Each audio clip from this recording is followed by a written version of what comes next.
câncer de mama é hoje o principal tipo de câncer que acomete as mulheres. Tá? Nós vamos ter aqui em 2022 a expectativa do Instituto Nacional do Câncer, né? Mais de 60 mil casos novos. Em um ano. Então isso gera para nós um aumento de mais progressividade. Então, a cada ano, porque eles fazem uma variação no triênio, está aumentando a proporcionalidade do câncer de mama.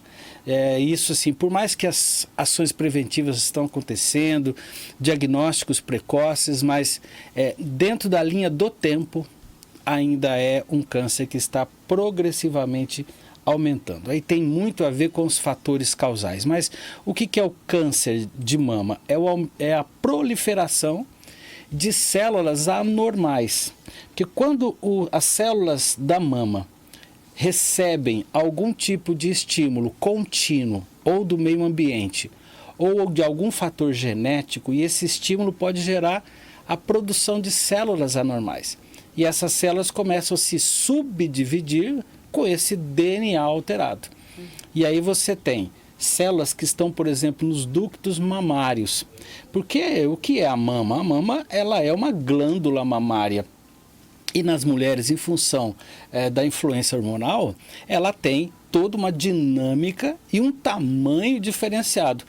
Os homens têm, inclusive, glândulas mamárias, mas em menor quantidade, e aí característica da mama masculina ser bem menor. Só que as influências hormonais na mulher são muito grandes.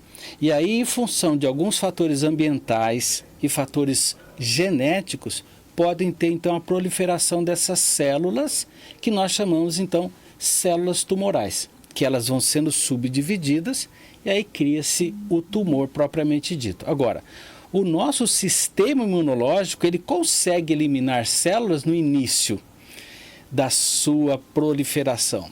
Tanto é que é um mecanismo de defesa nosso, não só a infecção, mas também a produção de células cancerígenas.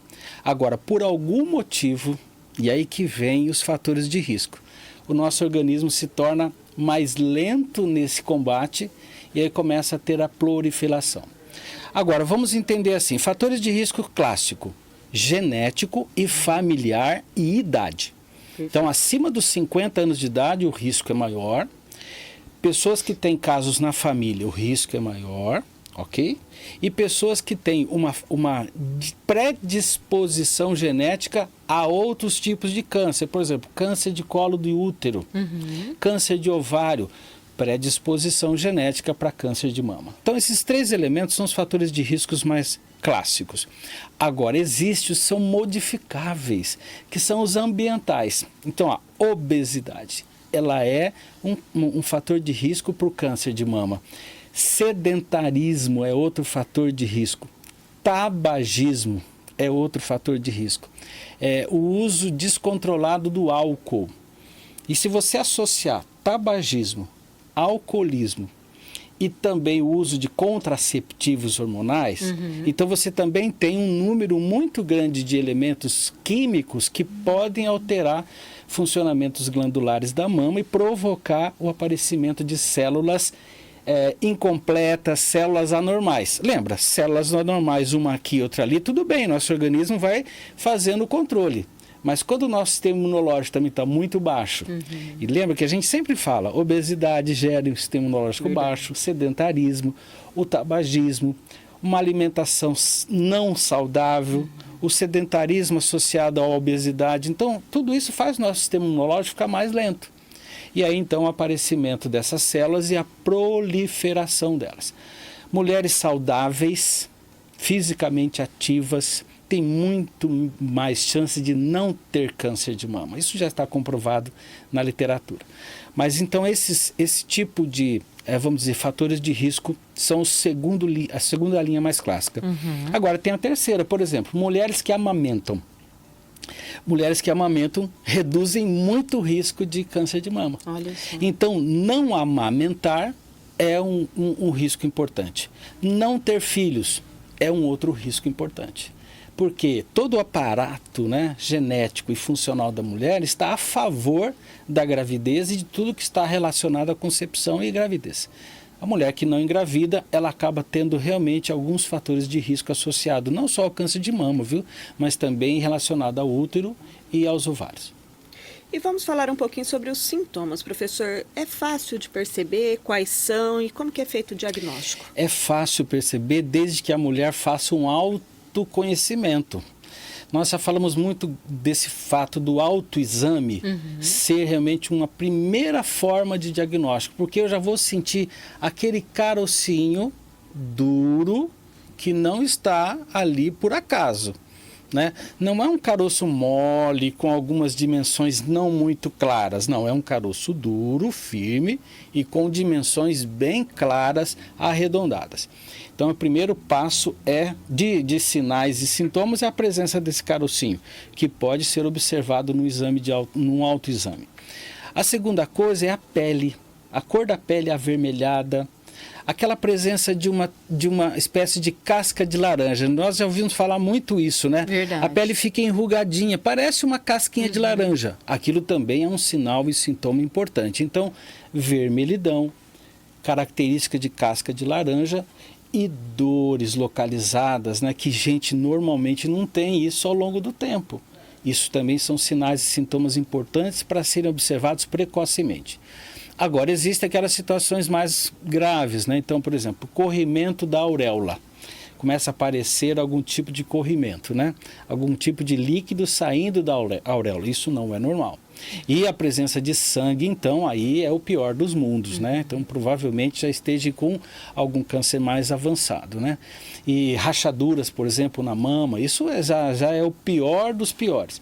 Então, os primeiros sinais e sintomas é realmente a presença desse caroço, desse carocinho, e quanto menor, maiores as chances, inclusive, de cura, né? A gente vai falar um pouquinho disso lá na frente. Perfeito. Mas esses são os sinais sintômicos, os sintomas mais básicos. Professor, prevenção. A gente fala muito sobre a importância do autoexame e isso não tem idade. Eu acho que tem que começar sempre. Exatamente. A mamografia, quando deve começar para uma mulher que não tem ninguém na família com câncer de mama? Quando deve começar antes? Fala pra gente. Ok. A questão do exame diagnóstico, né? O clássico é a mamografia, o raio-x. Seria o raio-x de mama, né? Após os 50 anos, para aquelas mulheres que não apresentam histórico familiar. Caso eu tenha histórico familiar ou uma predisposição genética, eu posso já iniciar após os 40 anos. Existem casos que são até estimulados com 30 anos, em função do histórico forte na família. Então, quanto mais precoce, melhor. Mas, na grande maioria das mulheres, entre 50 e 69 anos, a cada 2 anos é indicado a avaliação da mamografia. Qual é o outro exame que se faz? O ultrassom.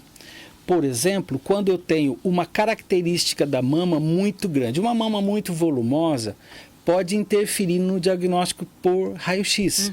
Não fica muito claro, essa mama ela tem uma compactação diferente, eu preciso ter uma confirmação. Aí é utilizado o ultrassom também. Mas obviamente que o ginecologista é a pessoa que mais consegue ali fazer essa diferenciação. Mas normalmente a mamografia após os 50 anos e para as mulheres com mais predisposição familiar após os 40 anos. Júlia, deixa eu só aproveitar aqui, antes da próxima pergunta, a gente tem a participação da Fernandinha justamente sobre isso. Ela fala que como que a gente pode realizar um diagnóstico precoce se o sistema público de saúde muitas vezes atrasa o encaminhamento para um especialista e quando a gente vê campanhas de mamografia gratuitas são para mulheres acima de 40 anos. Ainda tem essa dificuldade, professor? Tem a dificuldade, nós temos, inclusive, ficamos na pandemia com um represamento muito grande com relação a exames de tudo, né? Não é só relacionado a exames para o câncer de mama, mas também exames de toda a natureza. Por exemplo, uma ressonância magnética hoje para a coluna pode demorar até 6 meses, de 6 meses a 1 ano. Né? Então, existe um esforço, não só no município, mas em toda a rede, para que seja, vamos dizer assim, potencializado e diminuído essa espera. A nossa ouvinte está extremamente correta e quanto mais precoce, melhor. E não pode-se, por exemplo, a cada mês que espera-se um exame, eu posso ter um aumento do tumor. Eu posso ter um aumento daquele carocinho. Então é por isso que é necessário, a partir do primeiro diagnóstico, que na verdade não é o diagnóstico da mulher. Ela faz a palpação, o autoexame, percebeu alguma coisa, ela já vai no seu médico, ginecologista ou no clínico geral. Esse ginecologista refaz essa avaliação de palpação e fala, eu quero uma mamografia. Então, desse até a ponta final do exame, é isso que ela tem dito que está demorando. Mas há um esforço realmente para diminuir o mais rápido possível, né? Porque quanto mais cedo, mais precoce se descobre e aí mais chances de cura. Eu não tenho especificamente o tempo que está tendo essa demora. Até é importante que se tiver alguma pessoa ligada, né, à administração, que pudesse dizer isso. Vamos pedir para o pessoal da Secretaria Municipal de Saúde esse tempo de demora aqui na nossa cidade, né, para a gente ver como que está a situação. Exatamente, mas toda mulher tem o direito, se ela tem a intenção de fazer uma avaliação precoce antes dos 40 anos, o mesmo caminho é feito. Posto de saúde, avaliação feita com uma ginecologista ou com uma clínica geral ou um clínico geral, e esse então faz o encaminhamento dentro de uma característica de necessidade preventiva.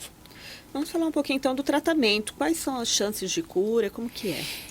Júlia, isso que é a coisa mais importante de conquistas hoje em dia. 95% de chances de cura caso haja um diagnóstico precoce.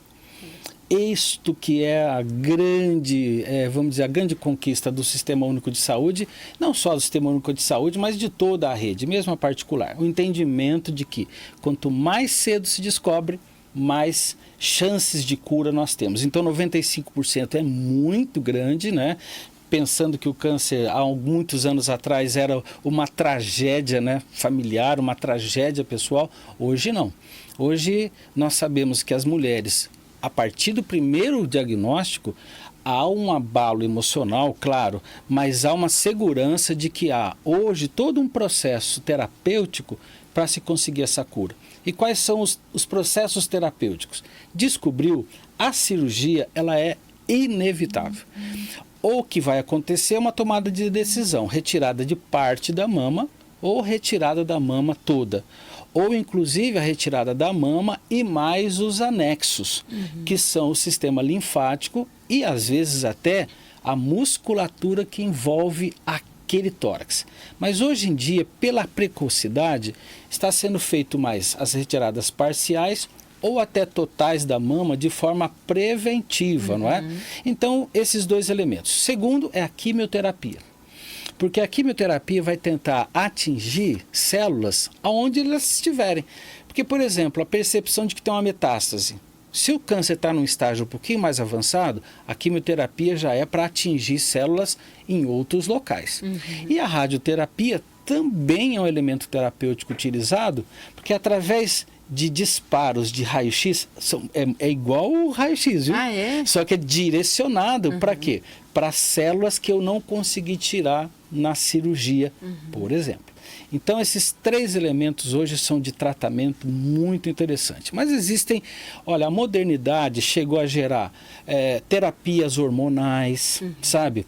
Terapias de imunologia, de imunoterapia, que vão direcionar a substâncias químicas até ao câncer de origem. Por exemplo, eu quero eliminar cânceres de ovário. Então, eu tenho hoje imunoterapias que vão lá. Direto lá no Direto lá. Ou pulmão. Direto lá no pulmão.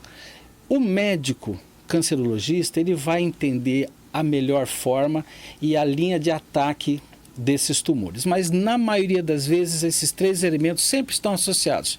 Cirurgia, a radioterapia e a quimioterapia. E o sucesso nós temos visto, né? Inclusive, sábado agora teve um encontro, né, das guerreiras de aço, mulheres de aço. Isso mesmo. Foi isso, né? Foi isso. Então, demonstrando claramente como elas são vitoriosas, mas elas precisam de uma equipe amparada. Então, o tratamento nunca vem isolado com o médico. Normalmente tem uma equipe de enfermagem, de nutricionistas. Hoje o fisioterapeuta com a acupuntura tem feito parte desse grupo. Interessantíssimo, né? E tudo isso é envolto para gerar a melhor forma de tratamento. Muito bom, professor. Esse assunto rende muito. Muito. Então já vou deixar o convite, o compromisso para na próxima semana a gente continuar. Eu tenho outras perguntas aqui de ouvintes, telespectadores, já vou deixar anotado e desafio semana que vem. Mitos e verdades sobre câncer de mama? Pode ser? E vamos trabalhar com a prevenção. Perfeito. Quais são os elementos preventivos? Combinado. A gente tira as dúvidas e aí a gente fala sobre o elemento preventivo. E pessoal, fica tranquilo que o mês de outubro é todo voltado para isso, para a parte da saúde da mulher.